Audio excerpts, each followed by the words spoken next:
Earlier in the program, we discussed the potential sites for a Chicago casino and the mayor's gas giveaway plan. And we're joined once again by Alderpeople Brian Hopkins, Gilbert Villegas, Pat Dowell, and Jason Ervin for much more from City Council. Alderman Villegas and Ervin, you represent the two respective new ward maps that are competing against each other. Alderman Ervin, there's less than a month to go now for some kind of agreement struck in City Council before it goes to referendum. So is it kind of a foregone conclusion there will be no agreement? I wouldn't say that. I mean, I think that everyone is working toward agreement. But again, I think that's probably a question better suited for my colleague as we're ready, willing, and able to have those conversations. And I just think that everyone needs to sit down and calmer heads will prevail. And Alderman Villegas, the difference here is one additional Latino majority ward in the map that you're backing. Where's the compromise here? Is there one? Yeah, I agree with Alderman Ervin as well, that as long as we all get in a room and talk, I think that we can potentially get to a compromise. We both are looking at data, disseminating it. We just have a different opinion as how we want to see the reapportionment. But at the end of the day, I think that if we can get in a room and try to get to a compromise, I think we can get there. Alderwoman Dowell, the group that backed the People's Map is saying that City Council should suspend the rules tomorrow and just have a vote on the maps, even though those maps haven't cleared committee. Is there any chance that something like that's going to happen? Why suspend the rules? I mean, we've had rules set up at the beginning of this process on how mapping would take place. We're going down that road, and we should stick to the rules that we put in place at the beginning. There's no need to suspend the rules. And Alderman, now another map. And Alderman Hopkins, so it looks like the talks might heat up again before the deadline here that this goes to the voters. But what is the problem with the voters choosing between these two maps? Personally, I have no problem with the voters choosing. I think that's appropriate at this point. In fact, I fully expect the negotiations will continue right up until the 11th hour, just has been mentioned. But in the event that those negotiations don't bear fruit and it goes to the voters, that's fine. It should be up to the voters to break this stalemate. Alderman Ervin, does this come down to like a couple of alder people, a couple of wards, a couple of folks saying, can you draw me a more favorable ward? Can you just let us in on that? Well, I think that's a question I think you have to ask the chairman of the Latino Caucus. I mean, the 34 of us have sat down and worked with our neighbors and done everything that we can to bring people along in this process. I think that ultimately they have to make a decision to do something that's in the best interest of Chicago, because I just don't see this playing out very well for anybody. This issue will become highly divisive, become very nasty, I believe. And that would be unfortunate because, we are a city of broad shoulders, but, you can't unring a bell. And so I'm hopeful that people do get an opportunity to sit down and come to a rational conclusion. But again, as I've stated before, the African-American community in this city will not live on its knees. And Alderman Villegas, I mean, is there a proposal that you and the Latino Caucus would back that did not have that additional Latino majority ward that you have in your proposal?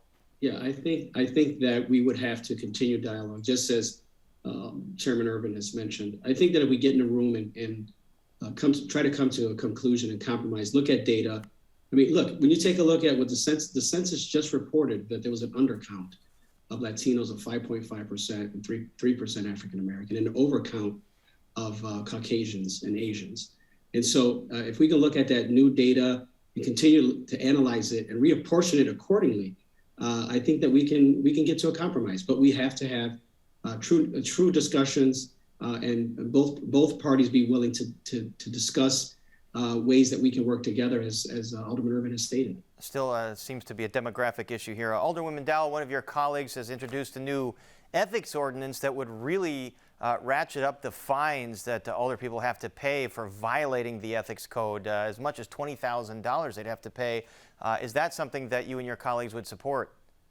I can't speak to Chairman Michelle Smith's ordinance. She, I believe, is submitting it tomorrow. I have not really reviewed the details of it. I'm going to support, I've been supportive of transparency and good ethics among the city council, among, all of us. So I'm prepared to give serious consideration to what she presents tomorrow, but I really haven't seen it. Alderman Hopkins, from what we know, again, it would beef up those fines of $20,000, and Alderwoman Smith, who's sponsoring this, wants to beef up the office of the Ethics Council so that they really have teeth. Would you support this? Yeah, I'm open to considering it. You know, ultimately, as we've learned in this city, you can't legislate integrity. Unfortunately, if you could do that, we would have found a way to pass laws and have everyone follow their conscience and do the right thing when no one's looking, which is really the definition of ethics. But if this is something that could provide further disincentive to break the rules, sure, it's something that we have to consider, and I'm sure we'll have a debate about it. And speaking of ethics, the news today that the ward superintendent for 45th Ward, Alderman Jim Gardner, arrested for allegedly trying to sell a gun while he was on the city clock. Alderman Ervin, I want to move on to the gang profits ordinance that the mayor has pushed for several months that hasn't really gone anywhere. It's been delayed. It doesn't look like she has the votes. Is there an 11th hour boost to this bill that might get it past City Council? Well, I know that there have been some challenges among some of the members of the body in relation to that, but I think that we have to look at what's happening in our streets and what we can do to help make our community safer by going after those who are profiting from the illegal activity that is happening, the lives that are being ruined. And yet, many don't live in our communities, but yet profit from the pain and misery of a lot of individuals in the community. I lost a relative recently to a drug overdose, and that stuff is real. And the pain and hurt that people go through behind the profits of other people, that's real.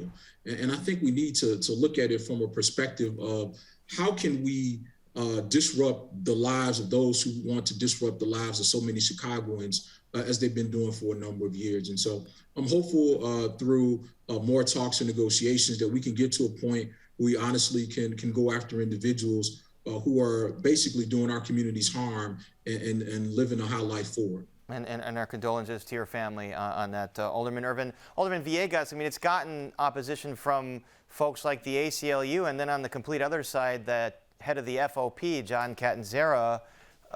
Is that kind of enough opposition to sink it here?